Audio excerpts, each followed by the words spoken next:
Good evening, everyone, or good morning, depending on where you are. Um, Welcome to another session of LEJEndo Lister Endometriosis Journal Club. We thank our sponsors, Karl Storz UK, and also our collaborators, European Endometriosis League. Um, we run these sessions on the 6th of every month and have been doing so for the last 3 years almost. Today we have a new member of the LEJEndo team, Amina Scheller, who's a senior trainee from Manchester. Flo Britton, you will have seen her on LEJEndo before. She's been running these and selecting the articles and coordinating the whole operation, if you like, for the last year. Oscar Barnick is part of CMIC team and will be taking over from Flo from next month as my fellow and the lead for LEJEndo. And today we have a special guest, my very good friend and colleague, Professor Nash Moat from University of Florida. He's going to be our uh, featured article presenter, and he will be talking to us about artificial intelligence in endometriosis, an area that is really interesting for us, and our team has been working on it as well. I'm really looking forward to listening to Nash. Very welcome, Nash. Thank you for joining us. Thank you for having me. Let's start from our articles, if you like, small articles. I think Amina's making is that Oscar or Amina? It's Amina. It's movie. Yeah. Oh, okay, Amina. Oh no, not this. No, this isn't. Okay, that's fine. Thank you. Okay, go on. What do we have? So this article is investigating the prevalence of coexisting pelvic lesions and post-cesarean bladder endometriosis in comparison to primary bladder endometriosis. And they did look at 81 studies in total.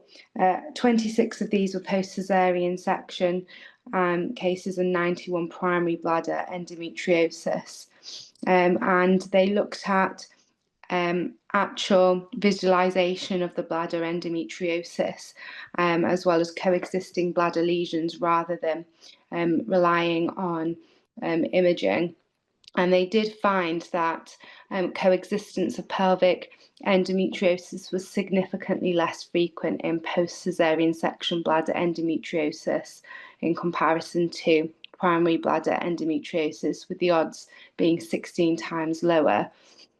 And when they did find coexisting endometriosis in bladder endometriosis, it was much more confined to cavities rather than being disseminated and rectovaginal when they looked at the Enzian classification.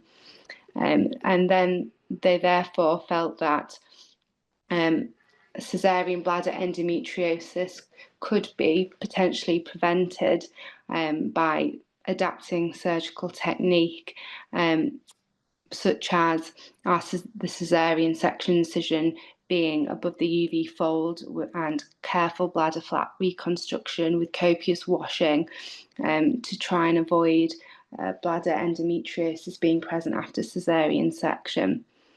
There were small number of cesarean section cases included, and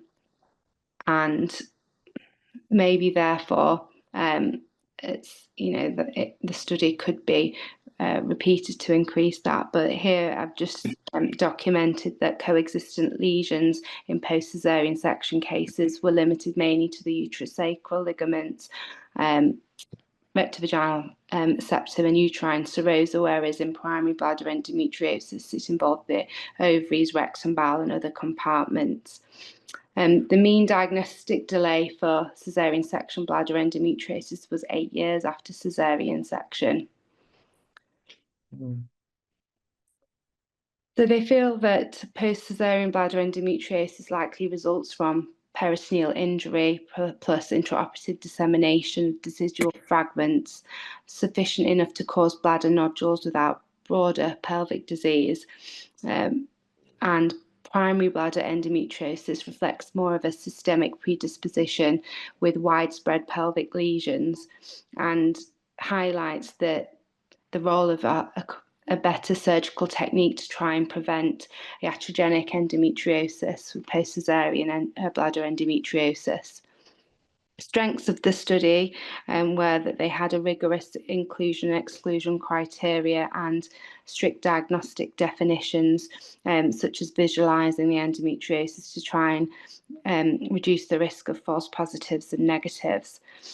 Limitations were that these were case reports and series data only, and there may be possible publication or referral bias. There is also limited information on caesarean techniques, so it's difficult to say that a particular incision site, use of irrigation or closure method increases or reduces the risk of post-caesarean sexual bladder endometriosis. So do you know how they actually defined bladder endometriosis?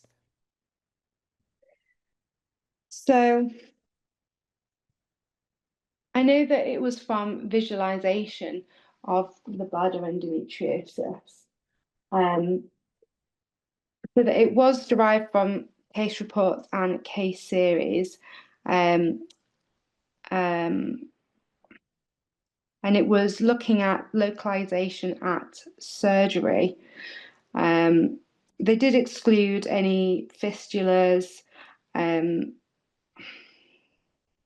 to try and reduce any other bias. But it was comprehensive pelvic assessment to determine the presence, and they also they did exclude any cases that were only determined by medical records or self-reported history. Okay.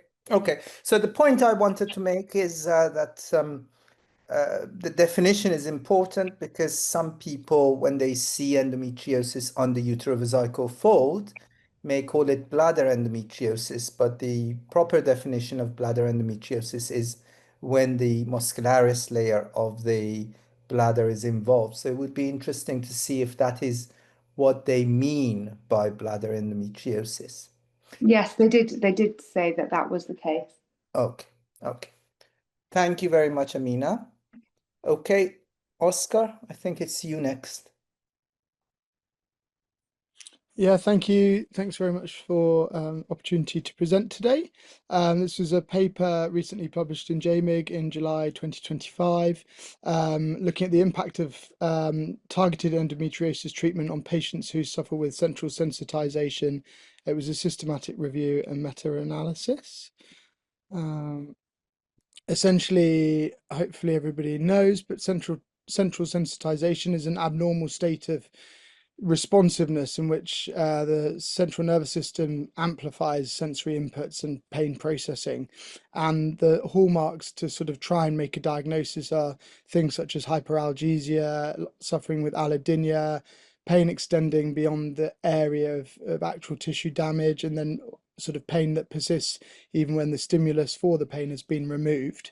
And within this sort of pain syndrome, you also have pain catastrophizing, which is a maladaptive coping response where you ruminate about the pain and become very helpless, and it leads to a very chronic medical condition. So this study was looking at trying to ascertain whether there's an incidence of worsened sort of pain following endometriosis intervention in patients with central sensitization against people who don't have that.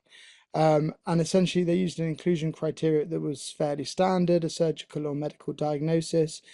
And to try and diagnose the central sensitization, they'd use validated scoring systems, of which there are two main working scores that patient questionnaires can be completed. So, in terms of the results, they had 5 studies that met their inclusion criteria, which was further down excluded down to just 3 studies. That's 783 patients that went through the final meta-analysis.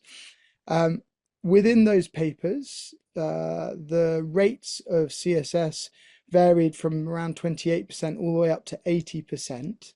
And the two main findings were that patients who have central sensitization were shown to have smaller changes in pain scores at the time of follow-up after they'd had an endometriosis surgical intervention with a relative risk of 0.79, and then a persistent pain score that was significantly higher of 2.27. And both of those you can see from the forest plots are statistically significant.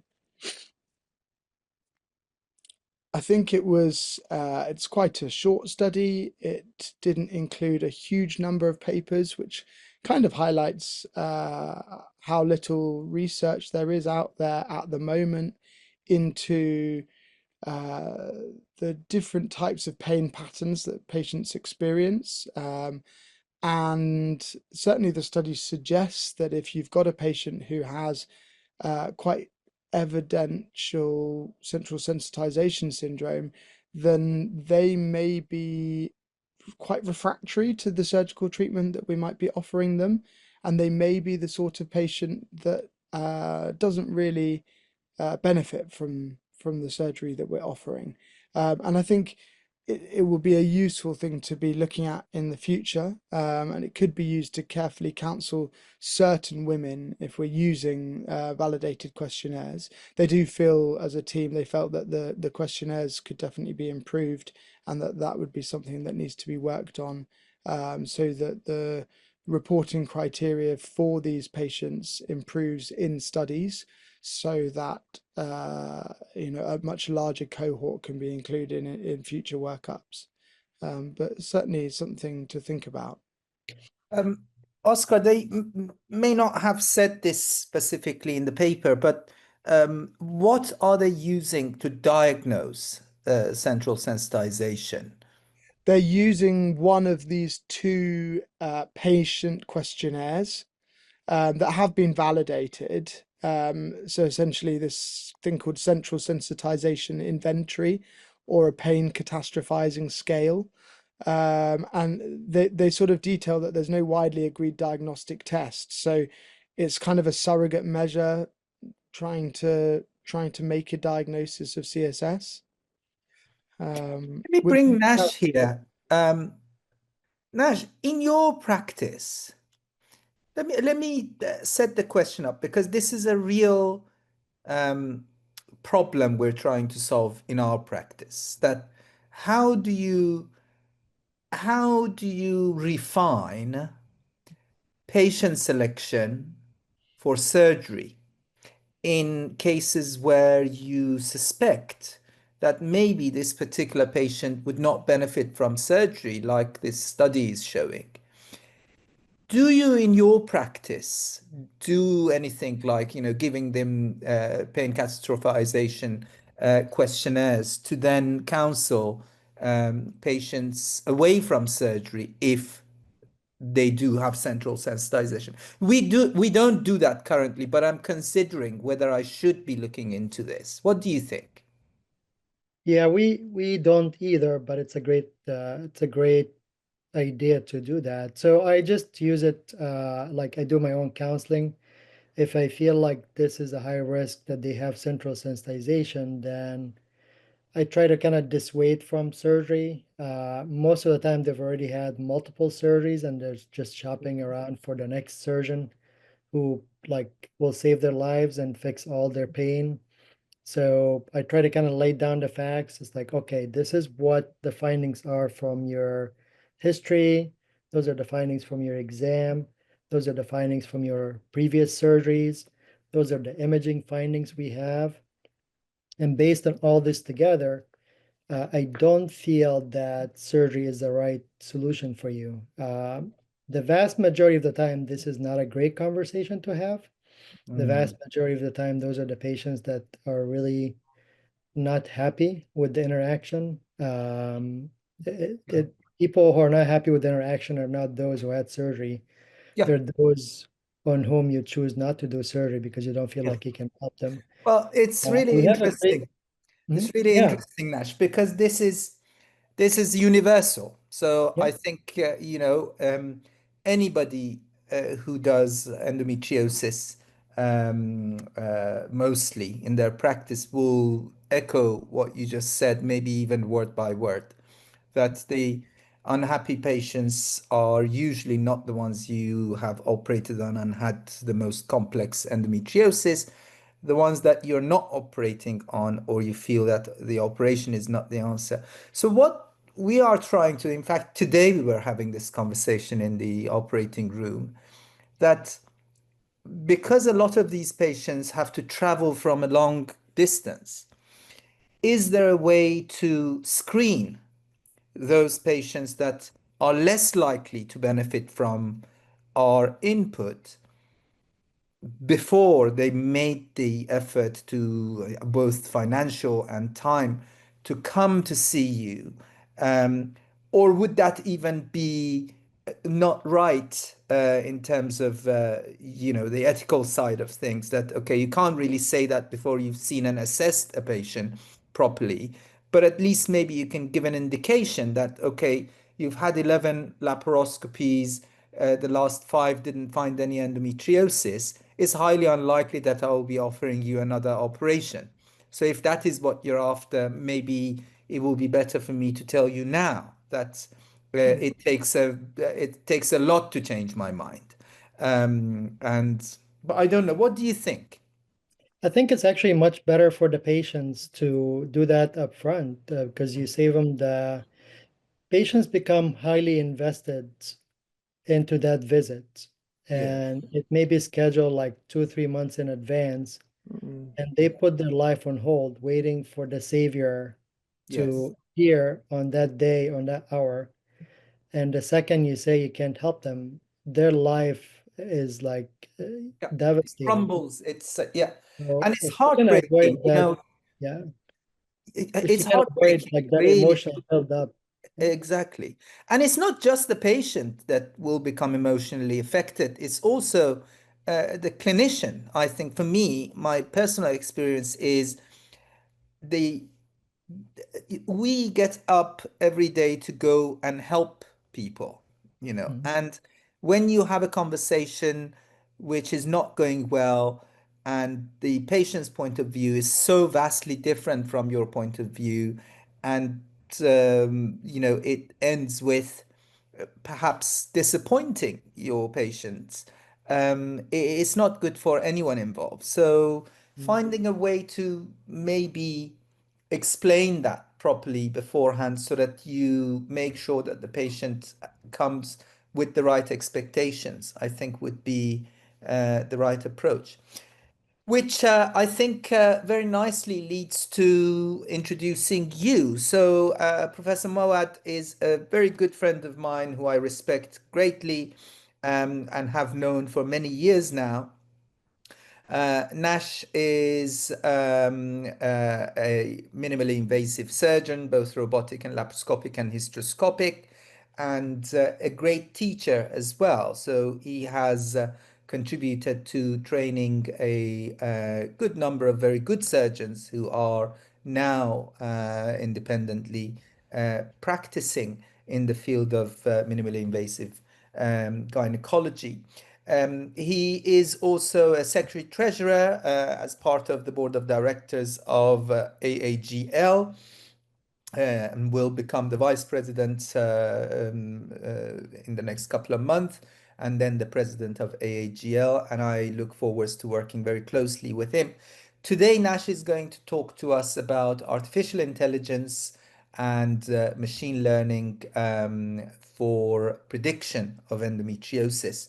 I'm not, reading the title right, but I'm sure Nash will tell us more details about that. I'm going to turn my camera off, and the stage is yours, Nash. Well, thanks, Shaheen. Thank you for having me, and it's an honor to be part of this group. You guys are doing an amazing job, and I want to attend your journal club every month now. Thank you very much. Thanks. We Thank you will be for honored. organizing all this as well, and you have a great team. I look forward to sharing our study with you. I'll go ahead and share my slides.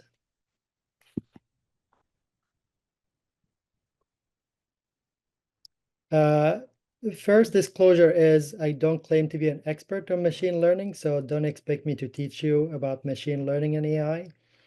I am an endometriosis surgeon by training and being out of fellowship over the past 15 years practicing at the University of Florida.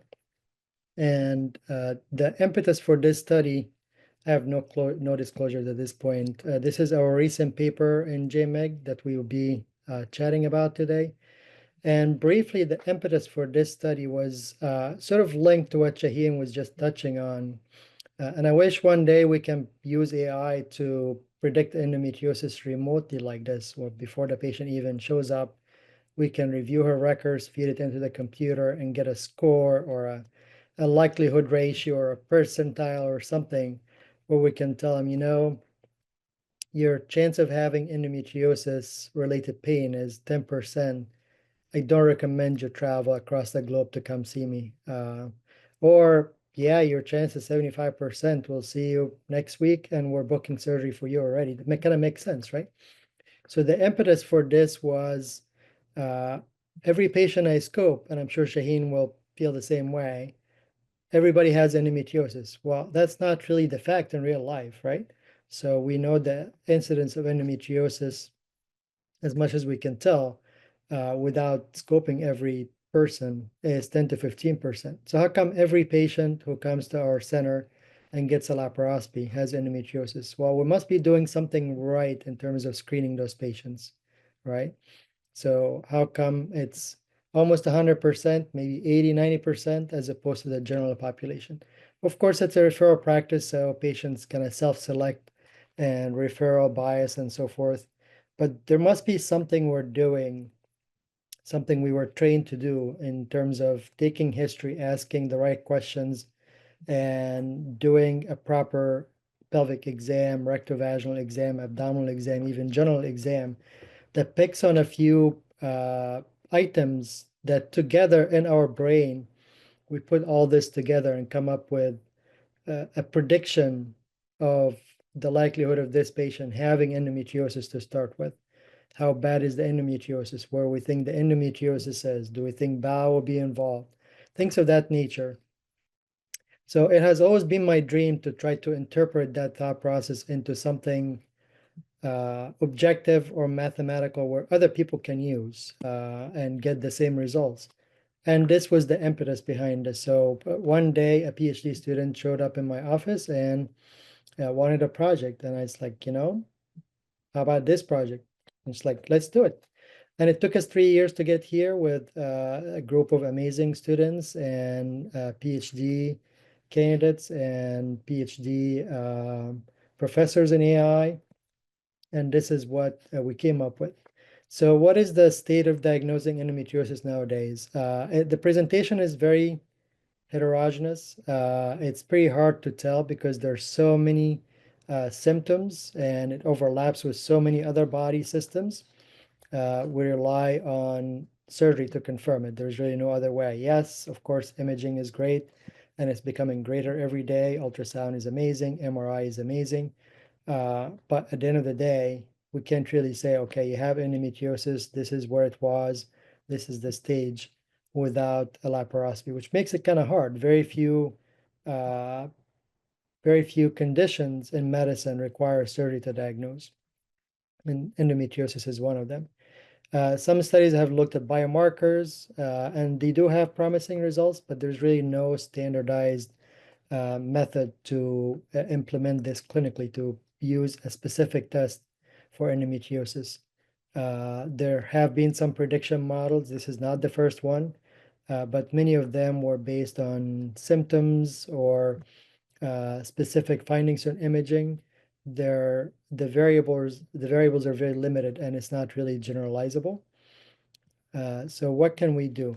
So just briefly on machine learning and AI. So there are different methods for using machine learning. And this is a very complex figure here on the left. But what we used is supervised learning, the top right, and we use the classification. So the way this works is you have two groups, and they have labels. One group is the endometriosis group, so they're labeled as such. And we wanted to use the gold standard, so it's pathologic histologic examination. So nothing else. If you don't have glands, endometrial glands on histology and stroma, then you're not in the endometriosis group. And the other group obviously is the control group. And this is how this model of machine learning works using the two groups. And then I'll show you in the next graph how this works. And one way to do it also is regression. And this is something that has been used in just traditional biostats. But the reason why we chose to use AI and machine learning here is, as you will see from the study, how the study was conducted, is we looked back at all patients and we gathered essentially, I believe 209 findings in every single patient. So you multiply that by the number of patients in the study, you come up with a very, very large number of variables. So we were moving on with traditional biostats, and the biostatistician told us there's no way on earth we can do this. You have to pick 2 or 3 items to compare. And at the same time, we had AI professors and experts on the calls, and they said, that's so simple for AI. AI, this is what AI is for. We don't care that you have like 200,000 variables. It doesn't matter. So from that point on, that was a fork in the road, and we moved on with AI rather than traditional biostats. Some of the other machine learning methods here on the screen, you can see the unsupervised learning, which is essentially looking at patterns. So there are no labels, no two different groups that you're comparing. You're just looking at a large number of data to see what patterns are there and making sense out of them. Reinforcement learning briefly looks at different experiences and does sort of like reward or punishment for specific outcomes. That's just briefly. I'm sure you can spend years learning those things. So the way machine learning works is you can accommodate a high number of variables to appreciate the heterogeneity of the disease presentation. It's very different and very confusing if you sit down with a paper and pencil trying to figure out, okay, why does this person have endometriosis? Why is this person not have endometriosis?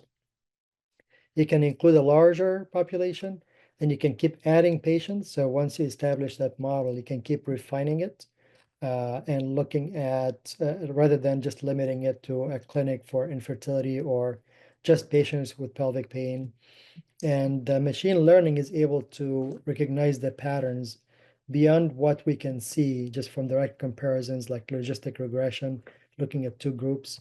And the results change in real time, depending on what you feed into the model.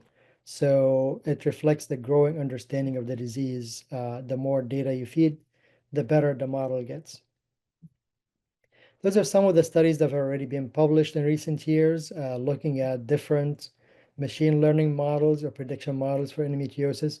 As you can see, most of them were relying on symptoms, patient symptoms, without objective findings, or biomarkers without clinical symptoms and exam findings, or imaging findings. But there really hasn't been a study looking at the whole thing. So we saw the patient today, we talked to her, this is her history, those are her exam findings, imaging showed such.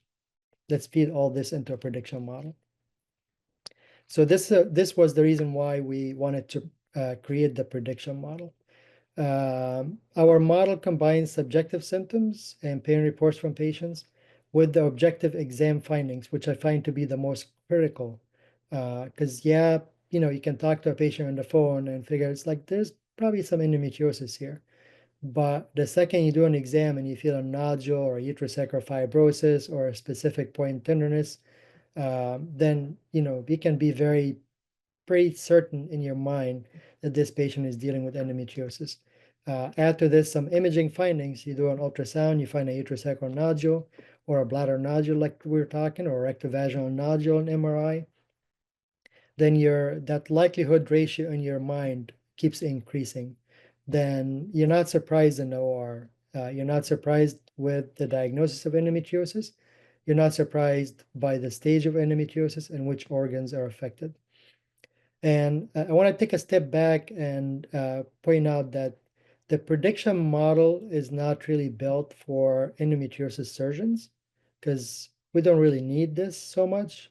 We can figure this out just in our heads in a few seconds. But the idea is if we are to avoid the 7 to 10 year delay in diagnosing patients, we cannot rely on endometriosis surgeons to do this for us. We want to catch those patients when they're 16, 17, suffering with pelvic pain, seeing their primary care physician or pediatrician or the obstetrician that delivered them, 20 years ago, 17 years ago. Those are the people we want to reach out and give them a prediction model.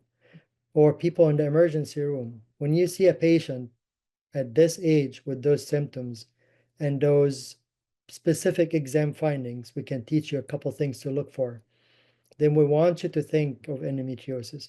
And if they score high, then we want you to make a prompt referral to the right person.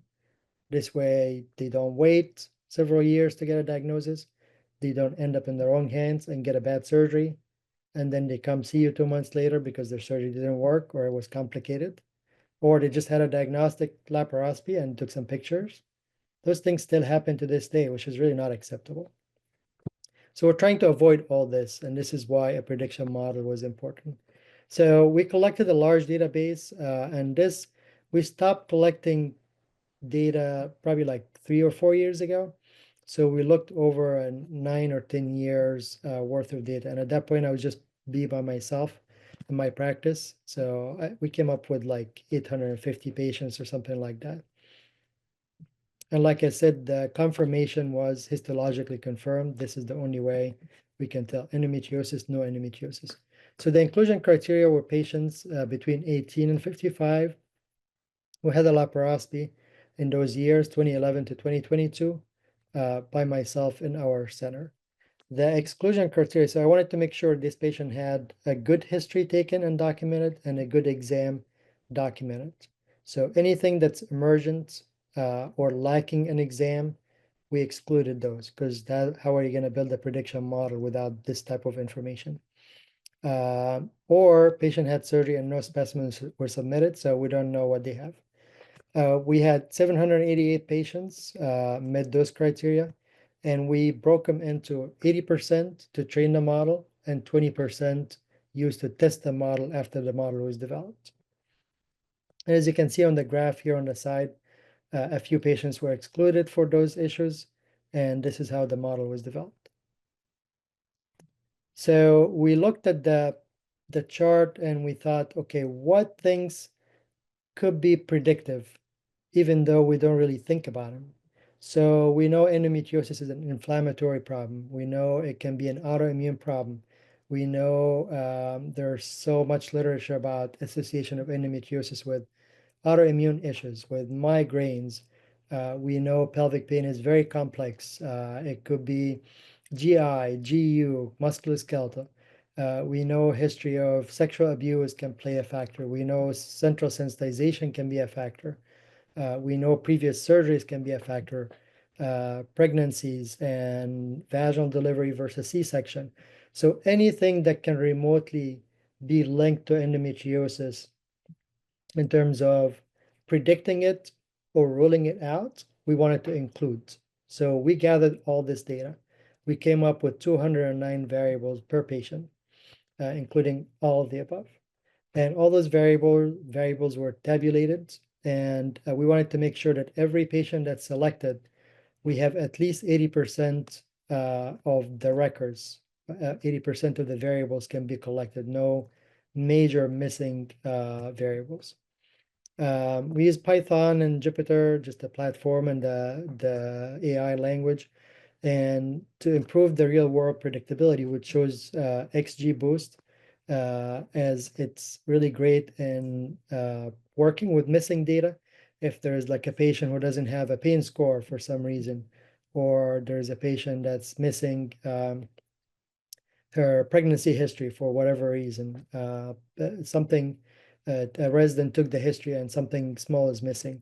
So XGBoost is really good in working with the missing data without requiring imputation. Natural prevalence of the endometriosis was preserved in the patient population, and we used the pathology, the histology, as our determining factor. We looked at different ways of doing it, the extreme gradient boosting, the XGBoost, the random forest, the support vector machine, the multi-layer perceptron, and the logistic regression. And we used all of the above and we compared them to see which one will work better for us. And this was all done and supervised with an AI team, a professor of AI and a PhD in AI. So they kind of ran the show from the computer science standpoint. So how did we evaluate the performance of our model? We looked at the Shapley values and looking at how did the model consider important for diagnosis, meaning, and the next graphs will explain that better. So certain factors had more contribution into the model than others, and the Shapley values look at those factors. So if something weighs really, like for example, infertility, it's a very major contributor to the model. Or dysmenorrhea and dyspareunia, for example. Those are major contributors to the model, as opposed to something like IBS, patient has IBS, whether it's positive or negative, but how much did each finding contribute to the model? Looking at accuracy and precision, sensitivity and specificity, something called F1 score, and of course the area under the curve. And we looked at the 5 methods I just mentioned to you, and looking at pros and cons. This is a brief example of how the machine learning works. So if we picked 80% of the patients for training the model, and 20% we left away from the program. The program knows nothing about them. We only use those at the very end for testing to see how the model performs. So for example, here you can see that if the model picks a small number of the data and looks at it and comes up with a prediction, and then uses that prediction, whether it's right or wrong, to build the next model, and then iteratively it keeps improving itself using smaller portions of the data to come up with the big model as you see in the bottom. So some of the highlights of our cohort, 654 patients, or 83%, had confirmed endometriosis, as opposed to 17% who had biopsy that was sent and showed no endometriosis under the microscope and histologic examination. The median age was 32 with a range from 27 to 38. BMI median was 26.5. Median pain level from 0 to 10 was 8. And in terms of race, you can see the majority of our patients were white, 74.6%, with some minor representation across the board, with 15% blacks. This is how the 5 different methods scored in terms of accuracy, precision, specificity, sensitivity, area under the curve, and F1 score. And you can see all the numbers are really good except for the specificity. Specificity here is very low. And we think this is because of the small number of controls. We call that an unbalanced control group. So the control group is much smaller than the positive group, the disease group.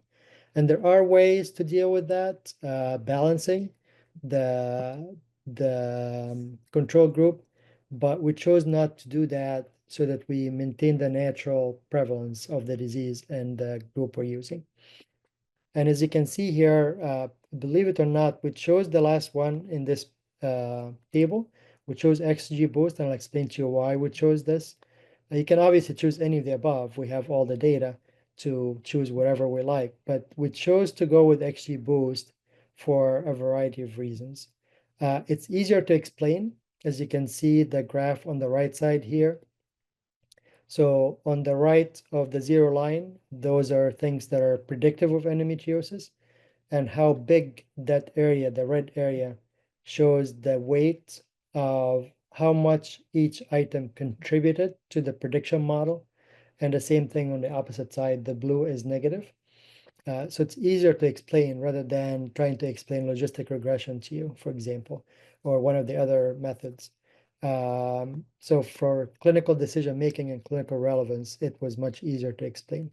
It also has ways to consider the missing values, like I was explaining earlier. If anything is missing, it doesn't have to do imputation for that. So some of the other models, if something is missing, they consider it zero, like negative, which is not necessarily true. So if we didn't say anything about the uterosacral ligaments, it does not mean that the uterosacral ligaments were examined and they were normal. It just means it's missing information. So the XGBoost respects that and was able to analyze the data with any missing data. Considering the without the missing the considering the missing values without imputation, and that was the most representative. And it was well suited to handle the class imbalance between the control group, that was about 17% of the cohort, and the disease group, which is 83%. I'm sorry, Those are can you please, if you don't mind me interrupting, can you go back to the slide and maybe in one of them just explain what those red and blue mean in, for example, severity of dysmenorrhea?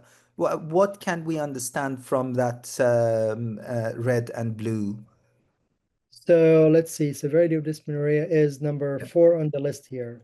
Yeah. So you can see that it weighs more on it wasn't very predictive as much as some of the other factors. And you can see, so it's think of like the forest plot. It's somewhat similar to that if you want to understand it. So how it contributed to the prediction model, like how important is it to ask about the severity of dysmenorrhea? And if I tell you her dysmenorrhea was 7 out of 10, how helpful is this piece of information in a prediction model, in this prediction model? Oh, so that line, for example, severity of dysmenorrhea being 0 to 3 out of 10. Is that what Mhm. it says? So if a patient had a dysmenorrhea of 0 to 3, that wasn't so much predictive for your results. But for example, if intramuscular medroxyprogesterone was effective, then you are a lot more giving it, the model gave it a lot more weight or found out that that was more important. Okay, thank you very much. Thank That's you. exactly right, yeah. And the severity of dysmenorrhea here, understand the confusion, 0 to 3 is not like, it's not the same like 0 to 10. 0 to 3 here is mild, moderate, or severe. Ah, okay, okay, okay. So it's not 0 to 10. I'm sorry Yes, if I said. yes. Okay, I get that. I get that. So those are some of the findings, key findings from the model. And some of those, like when you do a study like this, you may find things you didn't expect, right? That's machine learning. And we just have to respect that and see what we can do with it. So for example, if you see here the top, the red lines, those are some of the positive predictors. So emesis came up as the top predictor of endometriosis. Like, I don't think any of us could have predicted that, right? Uh, No. Something very interesting. So how is that? Well, if you do some like research and look back and think, I think Mark Passover, Shaheen, we were together, what, I don't know, 10 years ago, 8 years ago. Yes. Yes. And remember vegetative symptoms with Yes. visceral pain. So Yeah. those are the vegetative symptoms. So now it kind of makes sense, Mm. vegetative symptoms, autonomic nervous system. So when a patient comes and tells you, like, I vomit with my periods, I get pale, I get diaphoretic, I get sweaty, I almost pass out, all those autonomic vegetative symptoms, it's Mm. coming up here to show its value. But short of a prediction model, we would have never thought of this as something important. It's like, oh yeah, you have nausea and vomiting with your pain. We get it, but we don't put much weight on it. But a prediction model looking at 800 patients, it did put a lot of weight on it. And that's using histologic findings. So correlating emesis was very heavily factored in the model in terms of predicting endometriosis on the final pathology. Crampy nature of the pain, rectovaginal examination with retrocervical tenderness was very high up. The severity of dysmenorrhea was a factor. Examination with uterosacral nodularity. And some of those are intuitive. Like if I ask you, what's your highest predictor of endometriosis on your exam, you will tell me those things. But now we have it documented and proven. So it's pretty nice to see that. And some of them are like hard to understand. It's like, why does intramuscular medroxyprogesterone, when it's effective, it's predictive of endometriosis? We may not understand that. There may be some explanation to it, and there may be not.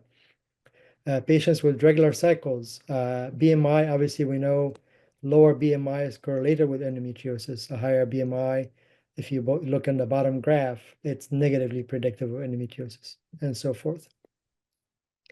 So this here is a really nice example. We actually picked two of our patients, like real patients, real life patients from the 800 patients. And we looked at their symptoms and exam findings and correlated with the histologic diagnosis. So for example, this is how it works in real life. This is a patient who had, this is not in order, but in order of like the weight of each item. So rectovaginal examination, she had retrocervical tenderness that weighs very heavily on the model, the top right here. She had infertility, that's very heavy as well. Her pain is cramping in nature. It's not like sharp or stabbing or colicky or pressure. Pain radiating the groin, examination showed cul-de-sac tenderness, retrocervical tenderness. She has regular cycles. She's not somebody with PCOS, so I guess like 3 periods a year. She is BMI of less than BMI of 30, so that's negatively predictive. So it kind of takes away a little bit from the prediction of the model, and so forth. And then you have almost 200 other features that kind of add or here or there, depending on what those show. And the patient in the bottom, she did not have endometriosis. Well, when you ask her about is her pain related to the menses, that was not really a biggest predictor here. The dysmenorrhea, history of STDs. So you can imagine some of those patients with chronic pelvic pain, it may be from adhesions, it may be from history of PID. So that kind of like negatively takes away from their likelihood of having endometriosis. And some of those things, they're pretty harder to understand, like I said, but if you put them all together in a model, then we kind of respect the outcome from the computer.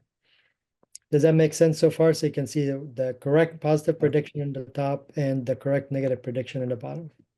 Yeah, I think this is actually quite interesting to look at because, well, I'll tell you a little bit more when we finish because this is exactly what I do in my head, but without having the Exactly. precision of what you're doing. When a patient comes to your clinic, you start from a baseline and then you look at each of these factors, based on your experience and the data that you have, and then you make a judgment of how likely it is that I can help this patient. Right. So Yep. in a year or two, Shaheen, there will be no need for us to think about it. Yeah. Yeah. Everything is fed into a computer and the computer tells you operate, don't operate.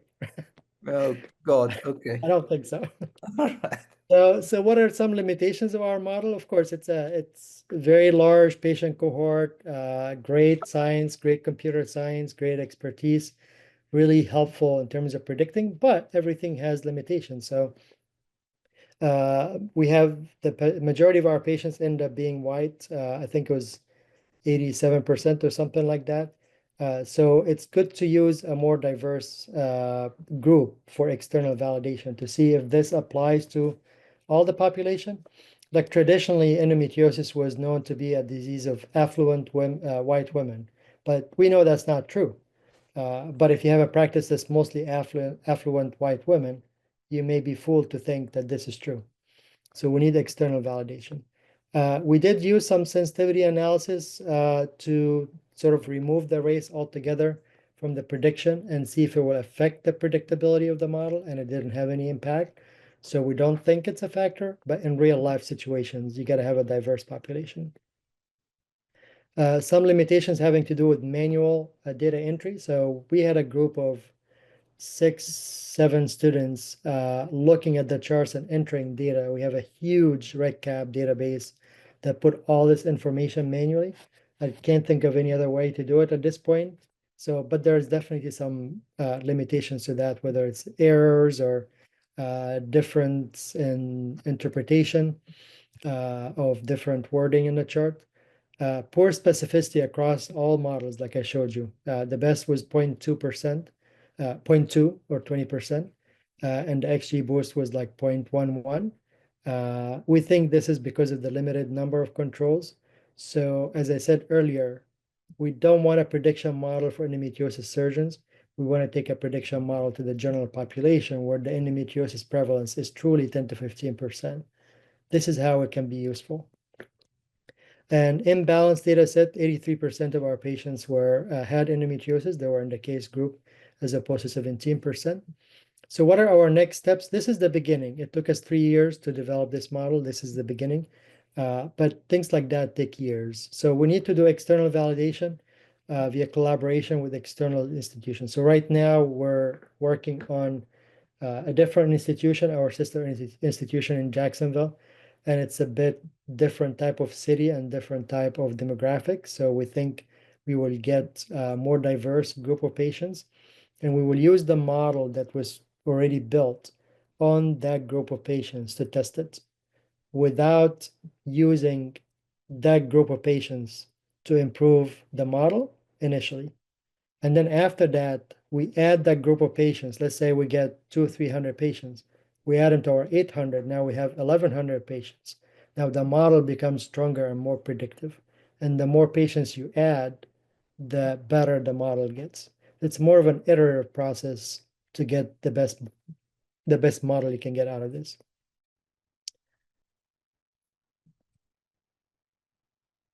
So following external validation, we will then generate a set of questions to be applied to new patients preoperatively. So we can look, after a while, you can look at the top predictors, positive or negative, and you can probably purify the number of variables you have.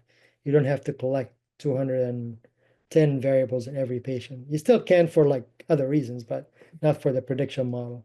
So you may come up with like 20 top predictors, positive and negative, and then the model becomes much easier to run and much easier to add patients to it, because then it doesn't take like 2 hours to extract the chart.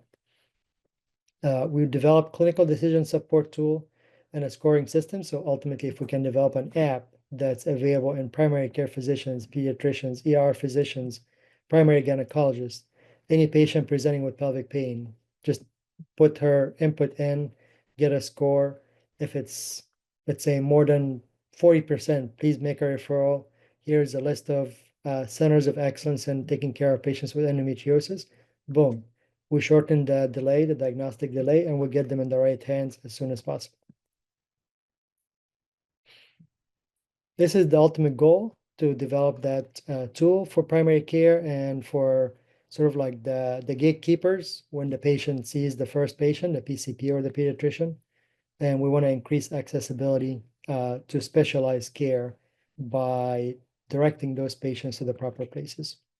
And I am very grateful to my team here. Daniela is one of my students who led and did a lot of the hard work, and she's the first author on my paper. Dr. Modavi is a professor and director of AI, and many other students, PhD, masters, and medical students, and of course my partner. Without them, there's no possible way I could have done this type of work. Thank you for having me, and I hope I didn't go too much over time. No, it's one of those presentations, Nash, that you don't really notice time passing. It was definitely one of the most interesting papers that we've presented at LEJEndo. There's a lot to say there, and not much time to say it. I would like to speak with you one-on-one. I think I'll see you in Vancouver. We have a big interest in this, and I think this is without a doubt the right direction and the right thing to do. We're just about to do data analysis on a project Flo has been leading on, and that is to see how much AI can predict um, the Enzian and Venus classification based on surgical narratives. Ours is a lot less high tech, if you like. We're just looking at large language models to see how well these are performing. But just with the little play that we've had with AI, it's just mind blowing. And this is definitely the way to go. And again, just to finish up on this is exactly the way our brains work as clinician. That you have a patient who's sitting in front of you. I tell them always that, I start from 10% likelihood of endometriosis in the population. By the time you're sitting in front of me, instead of doing something nicer with your time, it probably doubles or triples your time, your likelihood. And then I see the imaging, I examine you, I listen to your story, and I put all of that together, and then I can give you an idea how likely it is that a surgery is going to be helpful here. And this is what your data or your study is doing, but in a much more scientific way, and this is the way to go. I'm really grateful, Nash, for presenting this really interesting study.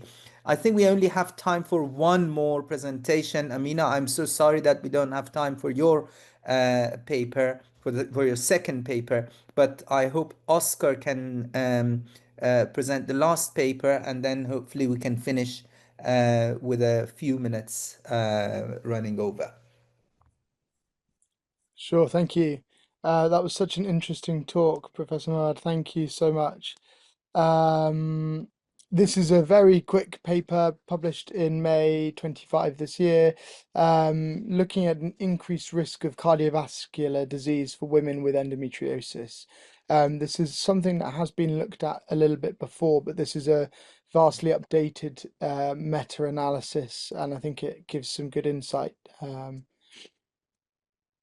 Essentially, we know cardiovascular disease is the leading cause of death in women, approximately 1/3 of all deaths, and actually the prevalence in middle-aged women in particular is rising. There's several pathophysiological features that CVD and endometriosis share. Seen sort of in that diagram, you can see the sort of ways that endometriosis might affect cardiovascular disease.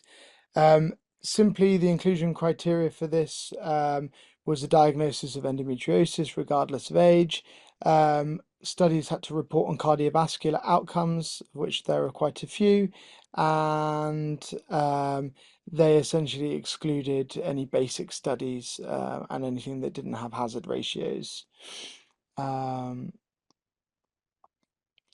Looking at the study characteristics, they did have a huge sample size of over 1 million patients, including some really diverse countries and territories.